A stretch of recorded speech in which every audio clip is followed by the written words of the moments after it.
Hello and welcome to yet another Brickfilm tutorial. Today I'm going to be talking about set design, what you want to keep in mind when you're building all your various sets in your films.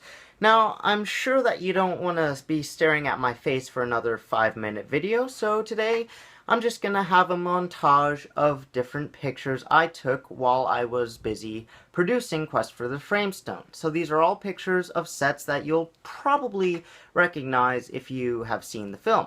Which, if you haven't seen Quest for the Framestone by this point, get out from under that rock you live under and watch it. Link right here. So, without further ado, this is just going to be me narrating over a bunch of pictures, and hopefully you get something beneficial out of it. To start off, let's look at this basic setup. You'll notice that the vertical base plates are supported by shoeboxes. The horizontal base plates, as I've mentioned before, are secured with double-sided tape. This keeps the set very stable and prevents accidental set bumps. Here is a high-angle view of Tyler's house. Since there was only one picture of the house in the entire Brickfilm, I built it so it would only look good from a certain angle.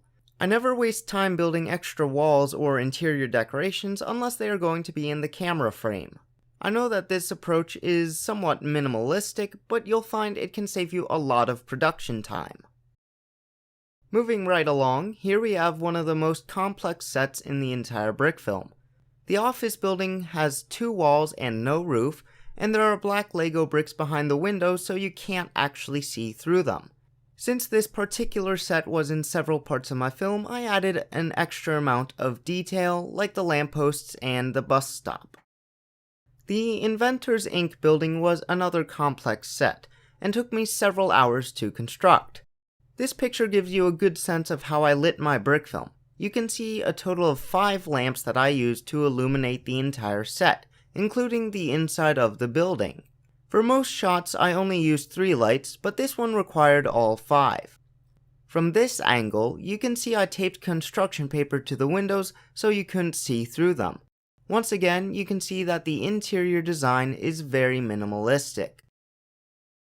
Okay, so this isn't really a set, but I figured I should show it anyway. This is a picture of the rigs I used to film the skydiving scene. Tyler's rig allowed him to smoothly slide back and forth to give the impression that he was actually falling. I used a similar rig when I filmed the flying car. Of course, I had to edit out the rigs in each individual picture using GIMP. Also, you can see that I actually taped 4 blue base plates to the wall of my bedroom. I put a blue sticky tab in the center of the base plate so the wallpaper wouldn't show through. Moving on then. Here's a series of pictures I took for my own benefit more than anything else. Figuring out an animation for Tyler and Henry to get into the car was difficult, and once I figured it out, I documented the steps on my phone and referenced them as I filmed. If you are a brick filmer, you'll find it's good to plan out complicated movements in advance so you don't make mistakes while filming.